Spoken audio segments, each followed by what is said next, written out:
সূরা আল বুরুজ মক্কি সূরা 85 নম্বর সূরা। এখানে 22টা আয়াত আছে। এখানে আলোচ্য বিষয় হলো ঈমান আনার পরে মানুষকে যদি আগুনে পোড়ানো হয় তবু তারা ঈমান ছাড়তে পারে না বা ঈমান ত্যাগ করে না। এটার উদাহরণ বা দৃষ্টান্ত দেওয়া হয়েছে যে আগে এরকম ঘটনা ঘটেছে অনেক, যে তাদেরকে আগুনে পোড়ানোর ভয় দেখানো হয়েছে কিন্তু তারা ওই আগুনে পুড়ে গেছে কিন্তু ঈমান ছাড়ে নাই। মানে এখানে মক্কার সময়টা নাজিল ওই সময় মানুষকে অনেক মুশরিকরা কাফিররা তারা অনেক নির্যাতন করতো, অনেক ধরনের অত্যাচার করতো, শারীরিকভাবে অর্থনৈতিকভাবে বন্দী করে রাখা, বিভিন্ন ধরনের যত ধরনের নির্যাতন আছে, বালিতে গরম বালিতে রেখে দেওয়া, পাথরের উপর চেকা দেওয়া, পিঠে চেকা দেওয়া, বিভিন্ন ধরনের অত্যাচার, তারপরে হলো অনাহারে অর্ধাহারে বিভিন্ন ধরনের যত ধরনের নির্যাতন আছে এগুলো করতো। এই ধরনের অনেক নির্যাতন তারা যারা নতুন মুসলমান হয়েছে তারা অনেক সময় কষ্ট পেত, ভয় পেত যে এত কষ্ট। এই প্রেক্ষাপটে কিন্তু তাদেরকে বোঝানো হয়েছে যে আগেও আরও কত ধরনের অত্যাচার করা হয়েছে, এর চেয়ে আরও বেশি জীবন্ত মানুষকে পোড়ানো হয়েছে। এগুলা করে ঈমান দ্বারা তাদের ঈমান বৃদ্ধি পাইছে এবং তারা আরও দৃঢ় বিশ্বাসী হয়েছে। বিভিন্নভাবে মানুষকে বোঝাইছে আল্লাহ বিভিন্ন ধরনের ঘটনা, কাহিনী, ইতিহাস দিয়ে। এটা সেরকম যাদেরকে আগুনে পোড়ানো হয়েছে কিন্তু তারাও তো ঈমান ত্যাগ করে নাই।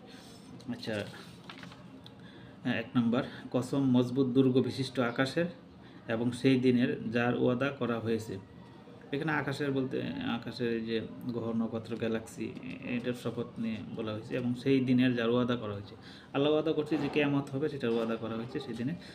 3 নম্বর, আর যে দেখে তার এবং সেই জিনিসের যা দেখা যায়। যে দেখে বলতে যারা ওই কিয়ামত দেখবে এবং ওই কিয়ামতে যা দেখবে এটা বলা হয়েছে। 4 নম্বর, যা মারা পড়েছে গর্তওয়ালারা, আর যে গর্তে দাউ দাউ করে জ্বালানির আগুন ছিল। 6 নম্বর, যখন তারা সেই গর্তের কিনারে বসেছিল এবং ঈমানদারদের সাথে তারা যা কিছু করছিল তা দেখছিল। 8, ওই ঈমানদারদের সাথে তাদের শত্রুতার এছাড়া আর কোনো কারণ ছিল না যে তারা সেই আল্লাহর প্রতি ঈমান এনেছিল, যিনি মহাপরাক্রমশালী এবং নিজের সত্তায় যিনি নিজেই প্রশংসিত। 9 নম্বর, যিনি আকাশ ও পৃথিবীর রাজত্বের অধিকারী, আর সে আল্লাহ সব কিছু দেখছেন।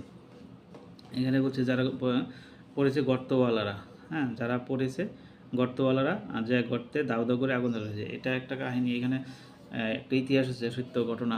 এটার 2টা কাহিনী আছে।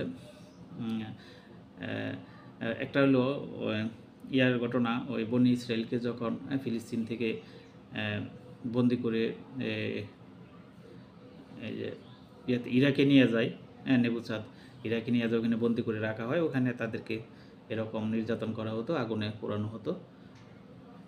এটা একটা ঘটনা। আরেকটা ঘটনা আছে যে এক বাদশা, একজন জাদুকর ছিল, জাদুকর বাদশাকে বললো যে আমি তো মরে যাব বা আপনি মরে যাবেন, আমার কাছ থেকে যে জাদু শিখে এরকম একটা লোক ঠিক করেন, ছেলে ঠিক করে আমি তাকে জাদু শিখাবো। তারপরে ছেলে তার কাছে যায়, জাদু শিখে। তারপরে যাওয়ার রাস্তায় এক রাহবার মানে খ্রিস্ট ধর্মে একজন বুজুর্গ ব্যক্তি ছিল, তার সাথে দেখা হয়। সেখানে সে অনেক কিছু জানে এবং ঈমান আনে, আল্লাহর প্রতি ঈমান আনে এবং সে কিছু মুজিজা পায়, কুষ্ঠরোগীকে ভালো করে দেওয়া এবং অন্ধকে ভালো করে দেয়, এই ধরনের কিছু মুজিজা পায় এবং সে ঈমান আনে। এটা রাজা শোনার পরে এই ছেলেকে ওই যে বুজুর্গ ব্যক্তি ছিল তাকে হত্যা করে এবং এই ছেলেকেও হত্যা করার জন্য অনেক চেষ্টা করে কিন্তু মারা যায় না। তখন লাস্টে ওই ছেলেই বলে যে আমাকে মারতে হলে বলতে হবে বিসমি রব্বিল গুলাম, এই ধরনের শব্দটা বললে আমাকে মারা যাবে। তারপরে এটা উচ্চারণ করে যখন তার উপরে আক্রমণ করা হয় তখন সে মারা যায়। কিন্তু এখানে আশেপাশে অনেক হাজার হাজার লোকজন সামনে ঘটনা করতেছিল, ওখানে প্রায় 20,000-এর মতো লোক ছিল।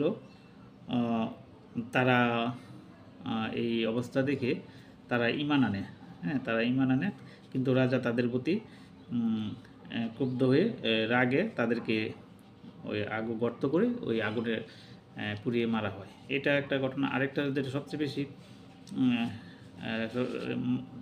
সবচেয়ে বেশি সবাই বেশি ঐতিহাসিক ভেবে সবচেয়ে বেশি গ্রহণযোগ্য মনে করে, ওইটা হলো এর ঘটনা। এটা 523 কি 525 সালের দিকে ওই যে ছিল ওই ইয়েমেন, হ্যাঁ ইয়েমেন, যেমন হুতিদের যে এখন যে অবস্থা, ইয়েমেনে হুতিদের আছে, হুতিদের যে ইয়েমেন, ওইখানে ইহুদি ছিল।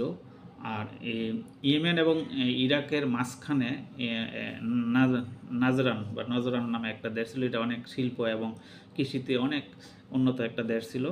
ওইখানে খ্রিস্টান ধর্মের লোকজন ছিল। তারা এই যে ইহুদির লোকজন ওইখানে তাদের উপর অত্যাচার বা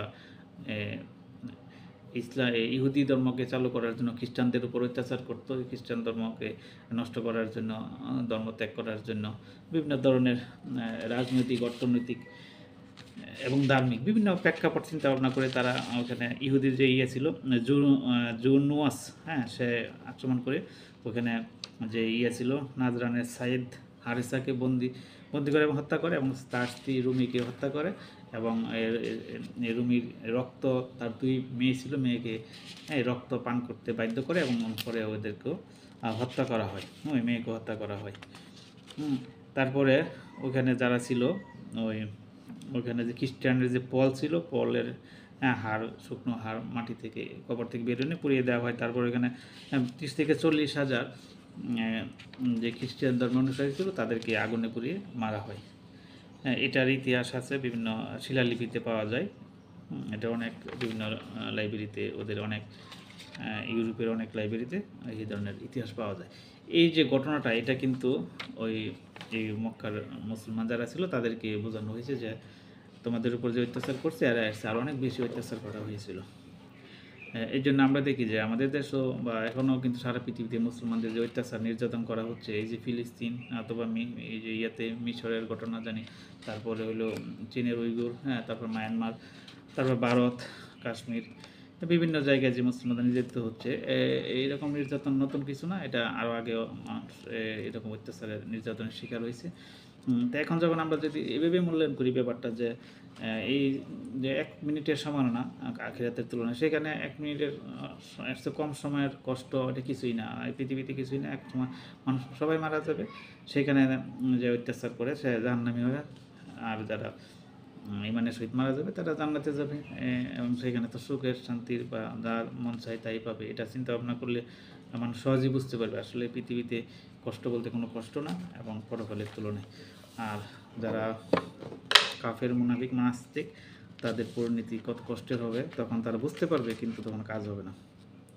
তবে 10 নম্বর, যারা মুমিন পুরুষ ও নারীদের উপর জুলুম নিপীড়ন চালিয়েছে তারপর তা থেকে তওবা করেনি, নিশ্চিতভাবেই তাদের জন্য রয়েছে জাহান্নামের আযাব এবং জ্বালা পোড়ার শাস্তি।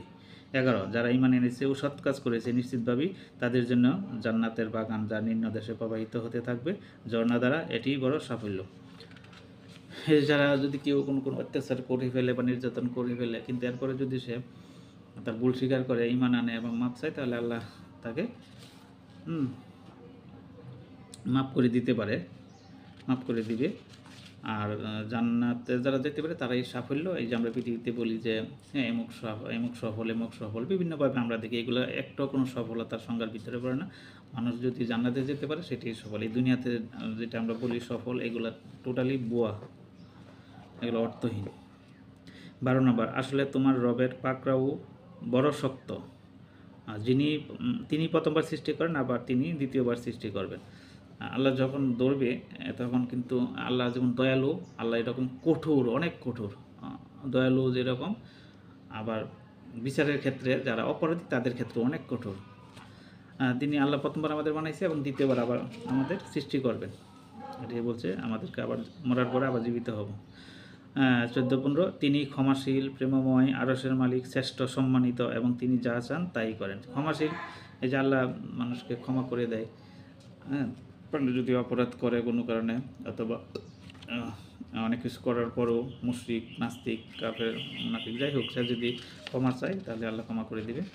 প্রেমময়, প্রেম বলতে আল্লাহ মানুষকে ভালোবাসে, মানুষের সাথে কোনো শত্রুতা নাই, এবং তাকে কষ্ট দিতে আল্লাহ পছন্দ করে না।